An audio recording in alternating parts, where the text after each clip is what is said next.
नमस्कार, आप देख रहे हैं मौसम तक चैनल। संपूर्ण भारत के मौसम पूर्वानुमान के इस बुलेटिन में आपका स्वागत है। 29 अक्टूबर को देश भर में कैसा रहेगा मौसम, आइए जानते हैं। उत्तर भारत के क्षेत्रों पर पर्वतीय इलाके, खासतौर पर लद्दाख, गिलगित बाल्टिस्तान, मुजफ्फराबाद और उत्तराखंड तथा हिमाचल के उत्तरी क्षेत्रों पर आज भी बादल नजर आ रहे हैं, क्योंकि यहाँ पर पश्चिमी दिशा से अभी भी मॉइस्चर हवाओं के साथ पहुंच रहा है और इसी वजह से हिमाचल प्रदेश में बारिश भी रिकॉर्ड की गई है। अनुमान भी था पहले भी, और उत्तराखंड के भी उत्तरी क्षेत्रों में कहीं कहीं पर वर्षा रिकॉर्ड की गई थी। दक्षिण भारत के क्षेत्रों पर एक लो प्रेशर सिस्टम आगे बढ़ रहा है, जो बंगाल की खाड़ी पर विकसित हुआ है, और इस सिस्टम के आगे बढ़ने के कारण पूर्वी तटों पर तमिलनाडु से लेकर उड़ीसा तक बादल घने हो चुके हैं। यहाँ आप देख सकते हैं, यहाँ तक कि पश्चिम बंगाल के गंगीय क्षेत्रों में भी कुछ स्थानों पर घने बादल नजर आ रहे हैं। लेकिन इन बादलों से गंगीय पश्चिम बंगाल में आज कहीं कहीं पर गर्जना हो सकती है, लाइटनिंग और थंडरस्टॉर्म के साथ बूंदाबांदी कहीं कहीं पर हो सकती है। भारी वर्षा की संभावना फिलहाल नहीं है, लेकिन ये जो सिस्टम आगे बढ़ रहा है, लो प्रेशर सिस्टम दक्षिणी प्रायद्वीपीय भारत की तरफ, इसका प्रभाव दक्षिणी प्रायद्वीपीय भारत पर अगले 4-5 दिनों तक रहेगा और यहाँ ज़्यादातर इलाकों में बारिश दर्ज की जाएगी। साथ ही साथ सेंट्रल इंडिया पर भी इसका इम्पैक्ट रहेगा। सेंट्रल इंडिया में आप देख सकते हैं, छत्तीसगढ़ और वेस्टर्न उड़ीसा, महाराष्ट्र के कुछ इलाकों में, दक्षिणी गुजरात के कुछ हिस्सों में आज बादल नज़र आ रहे हैं। और जब ये सिस्टम आगे बढ़ेगा तब अगले 24 घंटों के दौरान इसका क्या इम्पैक्ट रहेगा, आइए हम इसकी बात करते हैं। इस बुलेटिन में जानेंगे अब बारिश की संभावनाएं किन भागों में सबसे ज़्यादा है।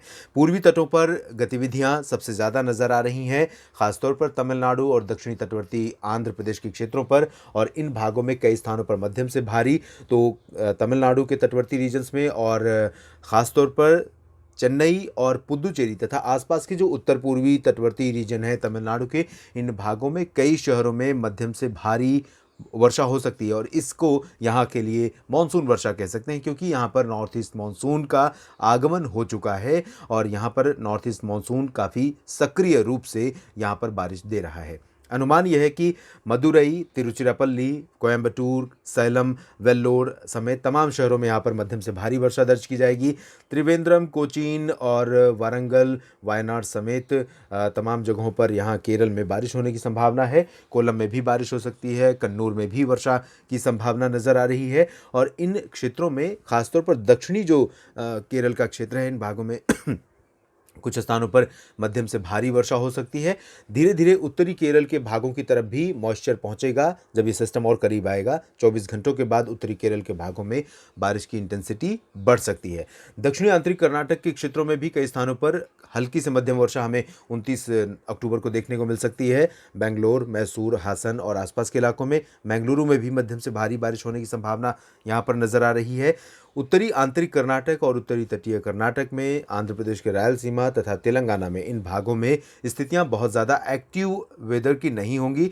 जबकि उत्तरी तटीय आंध्र प्रदेश में आप देखिए, यहाँ आज भी बारिश हो रही है और विशाखापत्तनम से लेकर जो तटवर्ती रीजन है आंध्र प्रदेश का उत्तर पूर्वी, इन सभी भागों में कई स्थानों पर 29 अक्टूबर को भी मध्यम से तेज वर्षा देखने को मिल सकती है। लो प्रेशर सिस्टम के कारण आज भी आपने देखा कि बादल यहाँ पर पहुँचने लगे हैं छत्तीसगढ़ में और उड़ीसा के दक्षिणी और तटवर्ती रीजन्स पर, और साथ ही साथ महाराष्ट्र पर भी कुछ इलाकों में बादल नज़र आ रहे थे, सौराष्ट्र पर भी कुछ बादल नज़र आ रहे थे। कल ये बादल थोड़ा सा और प्रभावी हो सकते हैं।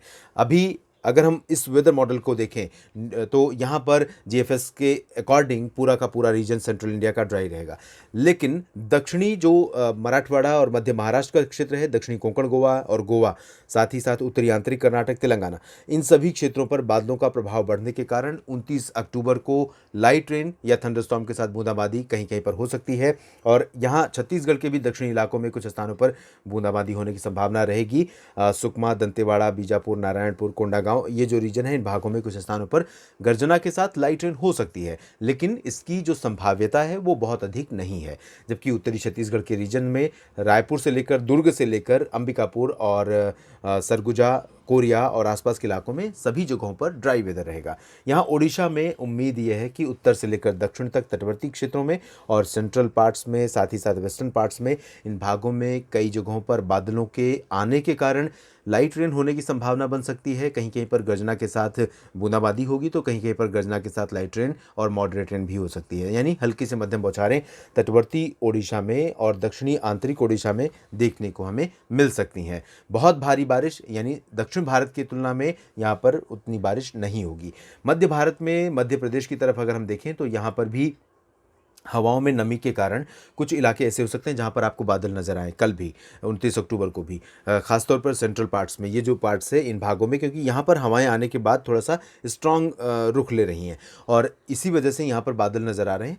तो बादल आपको दिख सकते हैं, लेकिन बारिश की संभावना 29 अक्टूबर को नज़र नहीं आ रही है। पूरा का पूरा रीजन ड्राई रहेगा, पूरब से लेकर पश्चिम तक। सेंट्रल में भोपाल, विदिशा, अशोकनगर, गुना, इन सभी क्षेत्रों में भी शुष्क मौसम की संभावना है। जबलपुर, मांडला, बालाघाट से लेकर ग्वालियर, इंदौर, रतलाम, मंदसौर तक बारिश के आसार नहीं है, शुष्क मौसम रहेगा। और यही स्थितियां हमें नजर आ रही हैं गुजरात के तमाम इलाकों में। सूरत, वलसाड़ से लेकर अहमदाबाद और मेहसाना, पाटन, साबरकांठा से लेकर सुरेंद्रनगर, राजकोट, जामनगर, द्वारका, ओखा, सोमनाथ, वेरावल, इन सभी जगहों पर ड्राई वेदर एक्सपेक्टेड रहेगा। पूर्वी भारत की तरफ अगर हम चले तो यहाँ पर गंगीय पश्चिम बंगाल और झारखंड के क्षेत्रों पर कुछ हिस्से ऐसे हो सकते हैं जहां पर आपको 29 अक्टूबर को बादल नजर आएँ, और बादलों के साथ साथ कुछ इलाके ऐसे भी हो सकते हैं जहां पर यहाँ बारिश भी हो सकती है।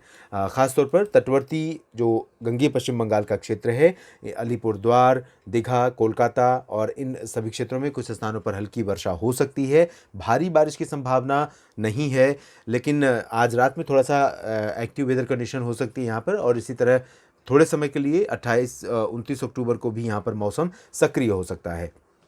रांची, जमशेदपुर, दुमका, देवघर, डाल्टनगंज और बाकी सभी शहरों में झारखंड में भी शुष्क मौसम रहेगा। हालांकि दक्षिण पूर्वी इलाकों में कहीं कहीं पर आंशिक बादल छाने की संभावना बन सकती है और गर्जना के साथ बूंदाबांदी भी यहां पर हो सकती है। बिहार में अगर देखें तो बिहार के उत्तर पूर्वी इलाकों में किशनगंज से लेकर पूर्णिया और भागलपुर का जो रीजन रहेगा, इन भागों पर भी मॉइस्चर आ सकता है थोड़ा सा आज, क्योंकि उप हिमालय, पश्चिम बंगाल और सिक्किम पर भी मॉइस्चर रहेगा। लेकिन मेनली ड्राई वेदर रहेगा इन दोनों स्टेट्स में, बिहार और झारखंड में मेनली ड्राई वेदर और सनशाइन के साथ। ज़्यादातर ज़िलों में कह सकते हैं कि 90% से ज़्यादा एरिया में ड्राई वेदर और सनी स्काई की संभावना यहाँ पर रहेगी। उप हिमालय, पश्चिम बंगाल, सिक्किम और असम, मेघालय, अरुणाचल प्रदेश, नागालैंड, मणिपुर, मिजोरम और त्रिपुरा, इन सभी 7 राज्यों में भी शुष्क मौसम की संभावना ज़्यादा है, ज़्यादातर इलाकों में है। लेकिन मणिपुर, मिजोरम और त्रिपुरा का जो रीजन है, इन 3 स्टेट्स का, नागालैंड का भी, इन भागों में ज़रूर कुछ इलाकों पर सक्रिय हो सकता है मौसम और गर्जना के साथ हल्की वर्षा रिकॉर्ड की जा सकती है। पूर्वी उत्तर प्रदेश और पश्चिमी उत्तर प्रदेश से लेकर अगर हम उत्तर भारत की तरफ चलेंगे तो यहाँ पर अगर हम आज की स्थिति देखें तो यहाँ ड्राई वेदर है, पश्चिमी दिशा से ठंडी ठंडी हवाएं चल रही हैं। अनुमान पहले से ही था कि यहाँ पर जब हवाएं पहुँचेंगी ठंडी तो तापमान गिरेगा और लोगों को सर्दी का एहसास समय से पहले होने लगेगा। आपकी कमेंट देखकर पता चलता है कि वास्तव में ऐसी कंडीशंस यहाँ पर डेवलप हो चुकी हैं और ऐसी ही कंडीशन हमें 29 अक्टूबर को भी देखने को मिलेगी। तो वाराणसी से लेकर प्रयागराज, कानपुर, महोबा, झांसी, चित्रकूट, कानपुर, लखनऊ और बहराइच, सीतापुर, गोरखपुर, देवरिया, आजमगढ़, अयोध्या, बाराबंकी, रायबरेली, मेरठ, रायबरेली और आसपास के इलाके, इन सभी भागों में पूरा ड्राई वेदर रहेगा और पश्चिमी दिशा से शुष्क हवाएं चलती रहेंगी यहाँ पर अगले 3-4 दिनों तक। और ये भी कह सकता हूं मैं कि दीपावली तक बारिश की संभावना अब नहीं है। तो किसानों के लिए ये बहुत बड़ी राहत की खबर पूर्वी उत्तर प्रदेश के भागों में है, जहां पर किसान इंतज़ार कर रहे हैं कि मौसम सूखा तो बना हुआ है, लेकिन खेतों से पानी जब सूखे तब धान की कटाई का काम शुरू किया जाए। ऐसे बहुत सारे इलाके हैं जहाँ पर अभी भी खेतों में पानी भरा हुआ है, क्योंकि लगातार बारिश हुई है सितंबर के आखिरी दिनों में और अक्टूबर के शुरुआती समय में। वेस्टर्न यूपी के क्षेत्रों में बरेली और मेरठ, मुरादाबाद, सहारनपुर, अलीगढ़, आगरा, मथुरा, गौतम बुद्ध नगर, बुलंदशहर समेत राजस्थान के पूर्वी हिस्सों में और पश्चिमी राजस्थान, हरियाणा, दिल्ली और साथ ही साथ पंजाब, इन सभी भागों पर ड्राई वेदर रहेगा अगले 24 घंटों के दौरान। यहाँ बारिश की संभावना बिल्कुल नहीं है। तापमान में और गिरावट होगी, न्यूनतम तापमान में खास तौर पर, और सुबह के समय ड्यू पॉइंट बढ़ जाएगा, यानी ओस का प्रभाव बढ़ेगा, क्योंकि एटमॉस्फेयर से जो एटमॉस्फेयर में ठंडक रहेगी और उसका असर यहाँ पर हमें देखने को मिलेगा।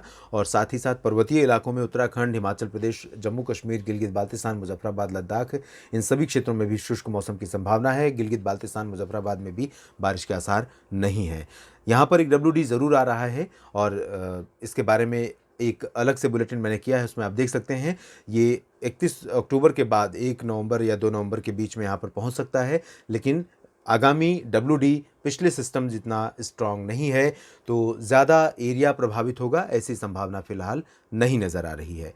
इस बुलेटिन में भी इतना ही। आप बने रहिएगा मौसम तक चैनल के साथ। धन्यवाद।